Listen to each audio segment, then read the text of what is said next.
Hi there and welcome to CodeFramer. Before we start to learn about various data structures and algorithms, I want to first talk about what a data structure is, and why we even need them. A simple explanation for what data structure is, would be, data structures are different ways of organizing data, in the computer memory. The organization of data is done in such a way that the data can be utilized efficiently. I am sure this won't make much sense now.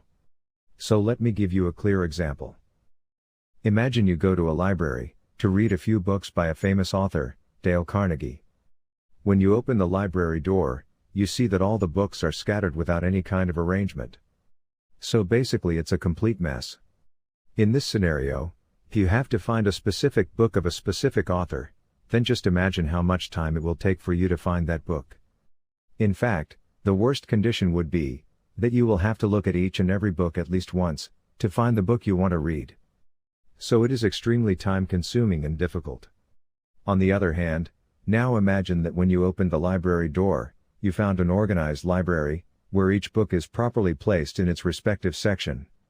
For example, books about scientific fiction are placed separately, books about story novels are placed separately, books about personality development are placed separately, books about psychology are placed separately, etc. In this case, it will be easier for you to find Dale Carnegie's books, because as he is a psychologist, you can simply go to the psychology section of the library, and look for the book you want. Now imagine that if all the books are arranged based on the author's name inside a section, then it will be even more easier for you to find the book. Now the time complexity of your search has been reduced significantly. This is exactly why organizing data is extremely important. And in order to organize various forms of data, different types of data structures are used in computer science. Now when it comes to softwares, all the softwares are dealing with large amounts of data to function. So before processing data in a software application, we will have to store the data in an organized manner, so that, accessing or manipulating data is not time-consuming. This is where the data structures come into picture. The data structures ensure efficient storage and processing of data in a software application. In fact, the efficiency and performance of any application purely relies on how the data is stored, organized, and grouped together during the program execution. Now in our lives, we come across different types of data structures. For example, when we go to a concert, we see a crowd buying tickets. Now imagine, if everyone goes to the ticket counter at once, and asks for tickets, then it will almost become impossible to provide tickets to anyone. That is why the people are organized in a queue, so that one person is provided a ticket at a particular point of time. In this manner, every single individual can be served on a first-come first-served basis. By the way, the queue is one of the data structures in computer science to store data, which is also known as first in first out.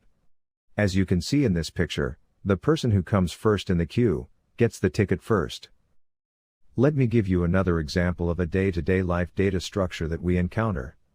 Imagine a bunch of books in your study table, scattered across the table without any order. In this manner, it will be usually difficult for you to find a particular book, but if we organize all the books one over another, based on the priority on which you want to read them, then it becomes quite easier to maintain and access these books.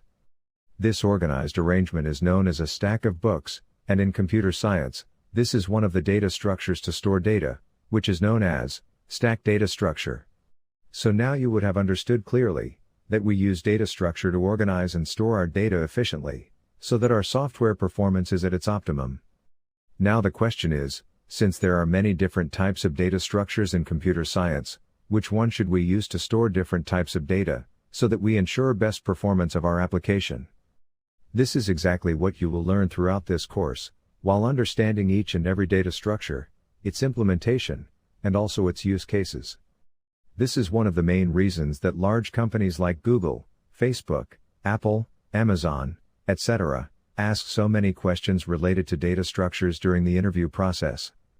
Because they want to test your understanding of these concepts, so that you never make any mistakes to choose the most efficient data structure to solve any problem. A professional developer should know which data structure to choose for an application, and this decision has a direct impact on the performance of the application. So I hope that now you understand what a data structure is, and why it is so important to understand all the data structures. So that's all for this video, and in the next video, I will explain what an algorithm is, and why it is important. See you in the next video.